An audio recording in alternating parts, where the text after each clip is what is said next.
कभी ऐसा हुआ है कि तुम्हें अचानक महसूस हुआ हो सब कुछ थम गया है। न कोई सोच, न कोई चिंता, बस एक गहरी शांति जिसमें तुम खुद को महसूस करते हो, पर किसी रूप में नहीं, बस होने में। वही अनुभव अष्टावक्र गीता के दूसरे अध्याय की आत्मा है। पहले अध्याय में जनक ने ज्ञान पाया था कि मैं शरीर नहीं, आत्मा हूं। पर अब उस ज्ञान को जीने की शुरुआत होती है।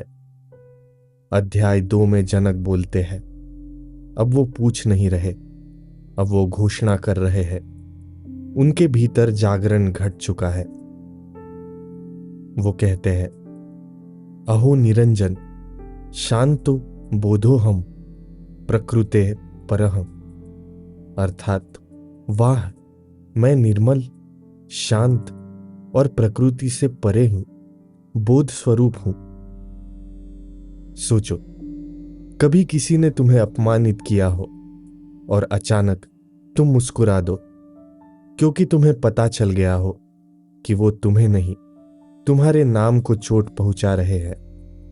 वो जो असली तुम हो वो अछूता है, निर्मल है। वही स्थिति जनक की है। अब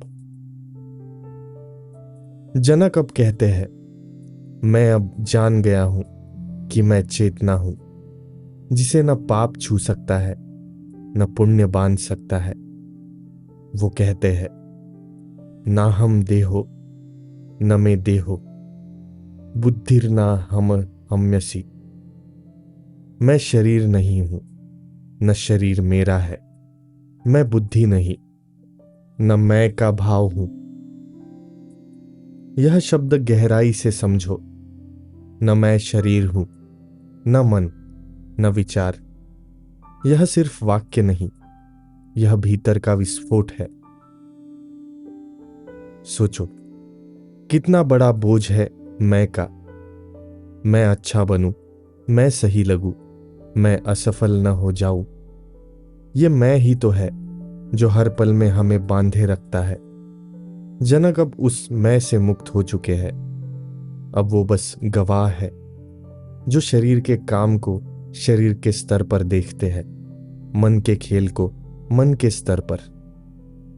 वो कहते हैं, न ममास्ति न मेस्त्यस्मि न मयास्ति न मय्यहम। अर्थात न कुछ मेरा है, न मैं किसी का हूं, न मैं किसी में हूं, न कोई मुझ में है। ये शब्द सुनने में कठिन लग सकते हैं, पर असल में ये शून्यता नहीं, ये पूर्णता है। क्योंकि जब सब मेरा मिट जाता है तो मैं भी मिट जाता है, और जो बचता है वही सत्य है। सोचो, जब किसी रिश्ते, किसी वस्तु, किसी पहचान से तुम्हारा जुड़ाव खत्म होता है तो क्या खोता है? पहले तो दर्द होता है, पर फिर एक अजीब सा हल्कापन आता है। वो हल्कापन अनासक्ति की पहली झलक है। अष्टावक्र कहते हैं, जहां जुड़ाव नहीं वहां दुख नहीं। जनक अब भीतर से अनुभव कर रहे हैं कि संसार केवल एक प्रतिबिंब है। वो कहते हैं, मय्येव सर्वोत्पन्न मय्येव लयमेष्यति। मुझ में ही सब कुछ उत्पन्न होता है और मुझ में ही विलीन हो जाता है। ये वाक्य सुनो, जैसे कोई सागर बोल रहा हो। लहरें मुझसे उठती है और मुझ में ही लौट आती है। लहरें बदलती रहती है, पर सागर वही रहता है। जनक अब वही सागर है। यहां अष्टावक्र गीता हमें एक और गहराई दिखाती है, ज्ञान और अनुभव में फर्क। पहले जनक ने सुना था, अब वो जी रहे हैं। पहले वो समझ रहे थे, अब वो हो गए हैं। कितनी बार तुमने कोई बात सुनी होगी, शांति भीतर है, पर जब तक वो अनुभव में न आए वो सिर्फ शब्द रहता है, जनक अब उस भीतर की शांति बन चुके हैं। अष्टावक्र गीता का यह दूसरा अध्याय हमें बताता है, मुक्ति कोई अंत नहीं बल्कि जागृति की शुरुआत है। यह वह अवस्था है जहां दुनिया वही रहती है पर देखने वाला बदल जाता है। अब जनक देख रहे हैं संसार बदल रहा है पर उनके भीतर सब स्थिर है। वो कहते हैं, ममात्मा सर्वभूतेषु समम सन्निहितो व्ययः। मेरा आत्मा सब जीवों में समान रूप से उपस्थित है, अविनाशी, अपरिवर्तनशील। सोचो, अगर तुम्हें वाकई यह अनुभव हो जाए कि हर व्यक्ति में वही चेतना है जो तुम में है, तो क्या कोई नफरत बच सकती है? क्या कोई तुलना बचेगी? क्या कोई मैं बेहतर हूं या वो गलत है का भाव रह जाएगा? नहीं, क्योंकि अब देखने वाला एक हो गया है। यह अध्याय हमें भीतर ले जाता है जहां अलगाव मिट जाता है और बस एकता रह जाती है। जनक अब कहते हैं, मैं वह हूं जिसमें सब घटता है पर मैं किसी में घटता नहीं। यह वाक्य सुनो जैसे खुद से बात कर रहे हो। सब मेरे भीतर घट रहा है पर मैं अपरिवर्तित हूं। यह अध्याय हमें सिखाता है कि आत्मज्ञान कोई विचार नहीं बल्कि दृष्टि का पूर्ण परिवर्तन है। जब तक मैं केंद्र में हूं, संसार घूमता लगता है। जब मैं मिट जाता है तो सब कुछ स्थिर हो जाता है। और यही है अष्टावक्र गीता अध्याय 2 का प्रथम भाग। जनक की आंखें अब बंद है। वो कुछ बोल नहीं रहे पर भीतर से एक गूंज उठ रही है, मैं वही हूं जो सदा से था, न बदलता हूं न मिटता हूं। अध्याय 2 के इस हिस्से में जनक अब अनुभव से बोल रहे हैं। वो किसी दार्शनिक की तरह नहीं बल्कि एक साक्षी बन चुके प्राणी की तरह। वो कहते हैं, मय्येव इदं जगत सर्वं कल्पित मय्यनुत्तमम्। यह संपूर्ण जगत मुझ में ही कल्पित है और मुझसे अलग कुछ नहीं। यहां मुझ में का अर्थ शरीर से नहीं है बल्कि चेतना से है। वो चेतना जो हर चीज का आधार है, जैसे फिल्म स्क्रीन जिस पर तमाम दृश्य चलते हैं, कभी युद्ध, कभी प्रेम, कभी मृत्यु, पर स्क्रीन हमेशा वैसी ही रहती है। अष्टावक्र सिखाते हैं, तुम वही स्क्रीन हो और जो कुछ भी तुम्हारे जीवन में घट रहा है वो बस दृश्य है, चलते हुए चित्र। सोचो, अगर तुम्हें यह सच में समझ आ जाए कि हर घटना, हर व्यक्ति, हर सुख दुख बस चलती हुई कहानी है, तो क्या तुम फिर भी कभी डरोगे? क्या तुम्हारा दिल किसी घटना से टूटेगा या तुम उसे बस देखते रहोगे जैसे कोई सिनेमा चल रहा हो?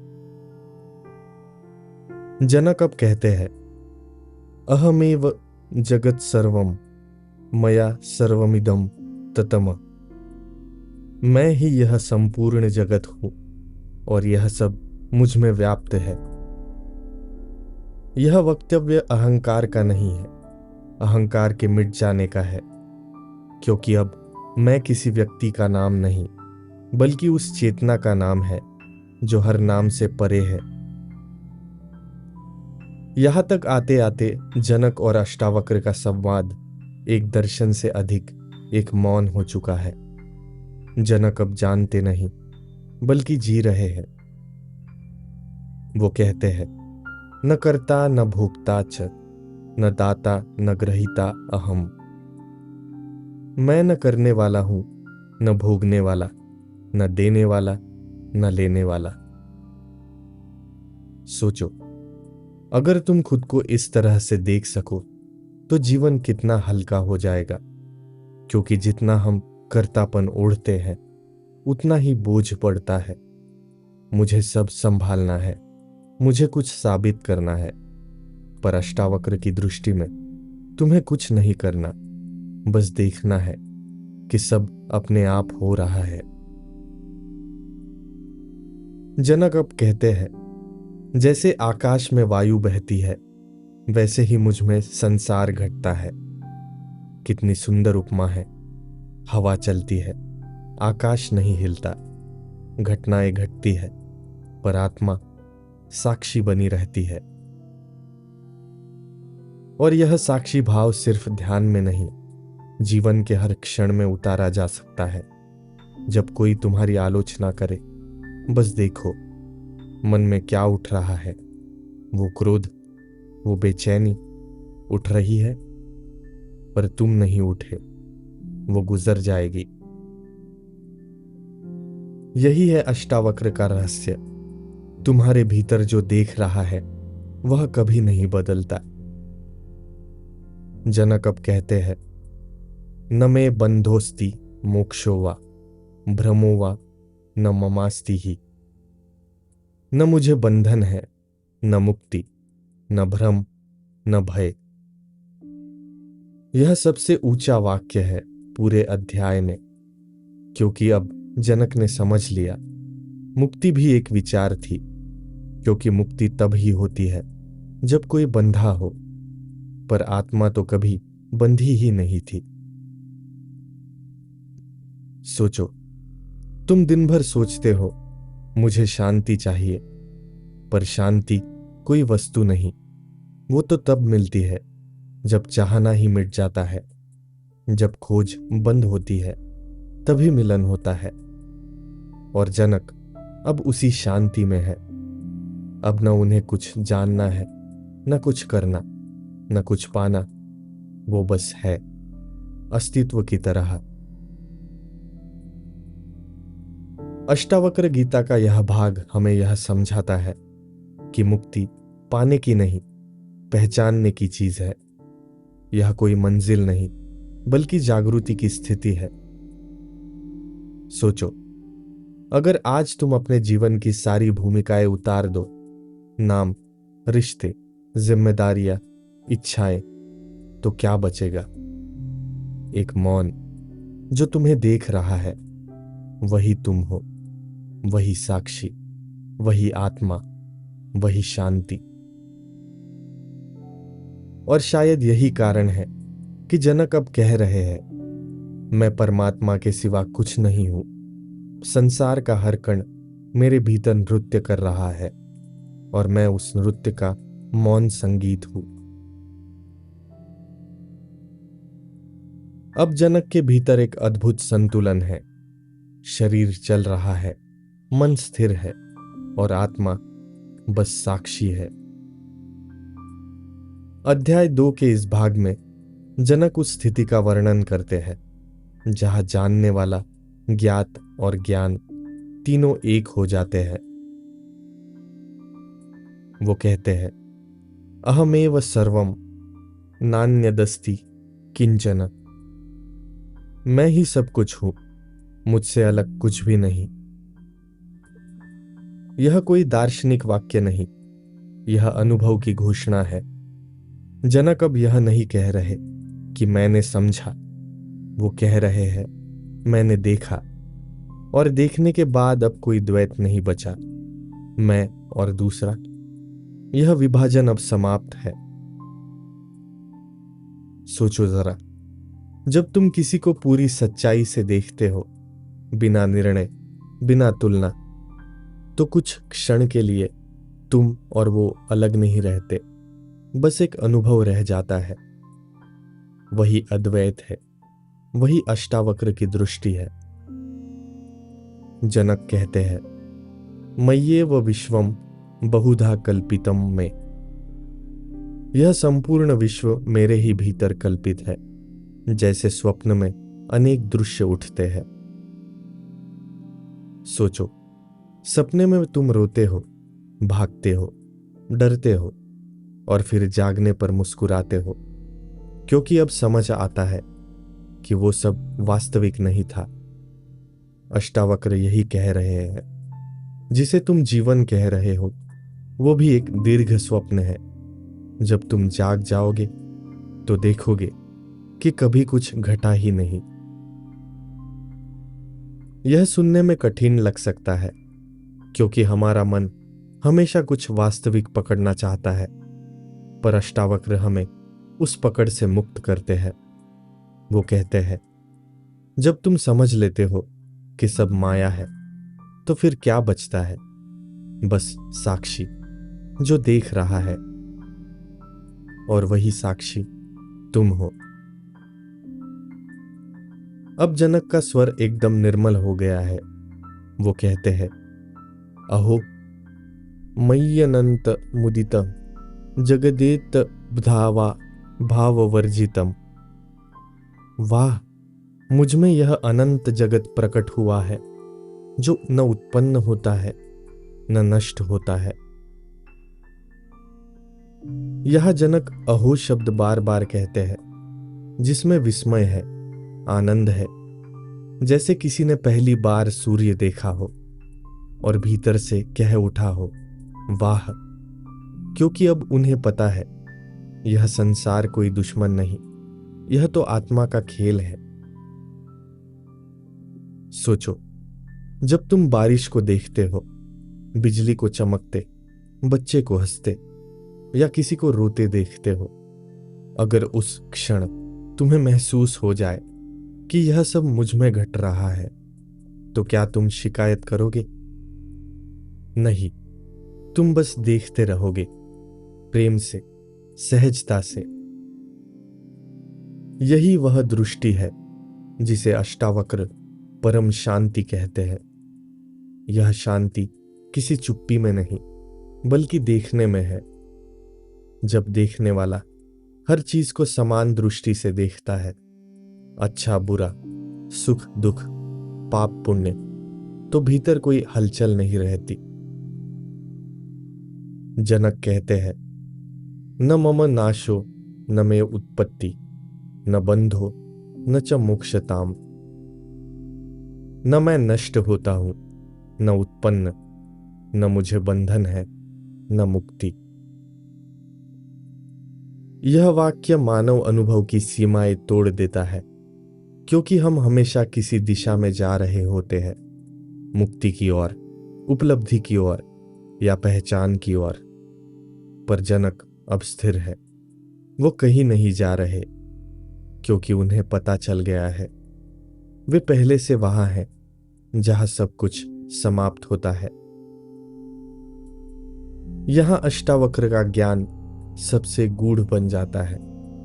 वो कहते हैं, संसार से भागो मत, उसे पहचानो। जब पहचान लोगे कि यही सब मुझ में है, तो सब कुछ शांत हो जाएगा। सोचो, अगर आज तुम किसी कठिन परिस्थिति में हो और तुम बस एक क्षण के लिए यह जान लो कि मैं इस परिस्थिति से बड़ा हूं, तो भीतर एक नई ऊर्जा उठती है। वही ऊर्जा बोध है, वही जनक की स्थिति है। अब वो कहते हैं, अहो निरंजन शांतो बोधो हम प्रकृते है परः। वाह, मैं निर्मल, शांत और प्रकृति से परे हूं। यह वाह अचरज का नहीं, कृतज्ञता का है, क्योंकि जब आत्मा खुद को देखती है तो उसे न कुछ पाना होता है न कुछ छोड़ना, बस रहना। यह अध्याय का तीसरा भाग हमें यह दिखाता है कि जब मैं मिट जाता है तो जो बचता है वही अहम शुद्ध आत्मा है, जो कहता नहीं, बस होता है। जनक अब स्थिर है। वो जिस साक्षी भाव की बात कर रहे थे, अब वह केवल विचार नहीं, उनकी स्थिति बन चुका है। वो अब संसार को नहीं देख रहे, बल्कि जान चुके हैं कि मैं ही वह हूं जिसमें संसार घट रहा है, अध्याय 2 के इस अंतिम भाग में जनक का स्वर पूरी तरह रूपांतरित हो चुका है। पहले अध्याय में जो प्रश्न था, मुक्ति कैसे मिले, अब उसका उत्तर नहीं, उसका अनुभव बोल रहा है। वो कहते हैं, मय्येव सर्वमायातः मय्येव सर्वम प्रतिष्ठितम। सब कुछ मुझ में आता है और मुझ में ही टिकता है। यहां मुझ में का अर्थ है चेतना में। जैसे कोई सागर कहे, लहरें मुझसे उठती है, मुझ में ही लौट आती है। लहरें चाहे उथल पुथल मचाए, सागर की गहराई में सदैव शांति रहती है। अष्टावक्र कहते हैं, तुम वही गहराई हो। सोचो, जब तुम किसी रिश्ते, किसी नुकसान, किसी सफलता में उलझे हो, तो असल में तुम सतह की लहरों को देख रहे हो। पर अगर तुम अपने भीतर उतर सको, जहां कोई तरंग नहीं, तो वहां एक मौन सागर है जो कभी नहीं हिलता। वही आत्मा है।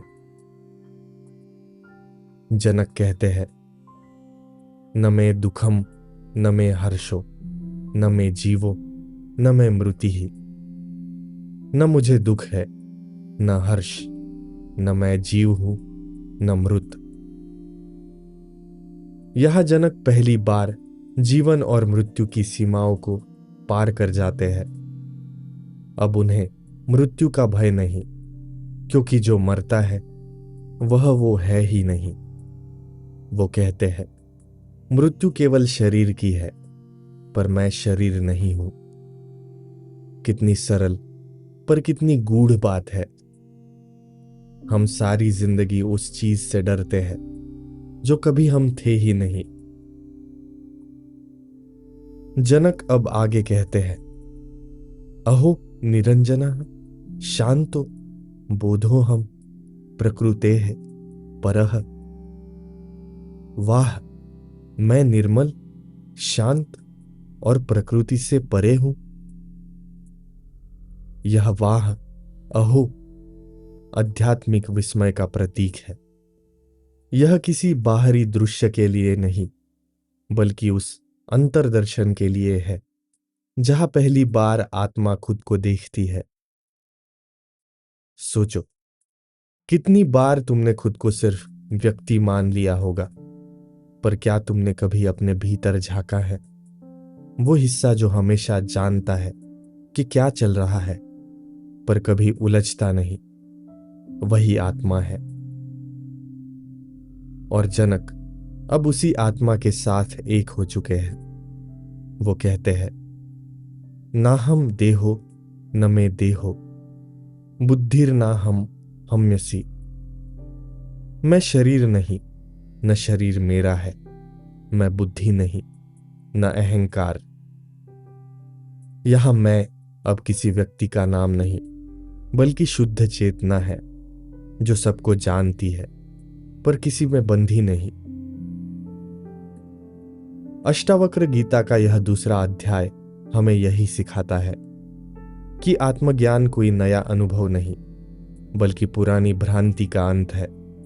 तुम्हें कुछ जोड़ना नहीं, बस मैं कौन नहीं हूं यह देखना है। सोचो, जब तुम यह जान लेते हो कि मैं दुख नहीं हूं, मैं विचार नहीं हूं, मैं शरीर नहीं हूं, तो जो बचता है वह शांति है जो पहले से ही तुम्हारे भीतर थी। और यह जानना ही मुक्ति है। जनक अंत में कहते हैं, अहमेवात्मा परमो हमेकहम्। मैं ही आत्मा हूं, परम, एकमात्र, अद्वितीय। यह अहम अब अहंकार का नहीं, बल्कि अस्तित्व का उच्चतम स्वर है, जहां न कोई दूसरा है, न कोई तुलना, जहां सब कुछ एक है, एक चेतना, एक प्रकाश, एक साक्षी। यहां पर अष्टावक्र गीता का दूसरा अध्याय समाप्त होता है, पर यह अंत नहीं, बल्कि एक नई दृष्टि की शुरुआत है। क्योंकि जब तुम एक बार जान लेते हो कि तुम वही हो, तो फिर जीवन वैसा नहीं रह जाता। अब हर अनुभव, हर सुख दुख, हर जीत हार बस एक खेल बन जाता है, और तुम साक्षी बनकर उसे प्रेम से देखते हो।